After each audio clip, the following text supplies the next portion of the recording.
నేను భయపడేది ఇడు నా మేనల్లుడు వీళ్ళ మీద అంతా దండివాడ ఎదురుగా పోతానని ఎదురుగానే వచ్చేసరికి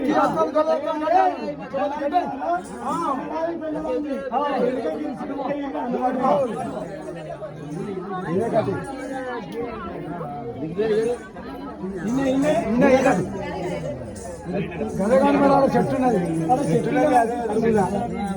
ఇలాగా కట్టాయి చెంపలేశ్వరుడా దొరకబట్టి కట్టాయి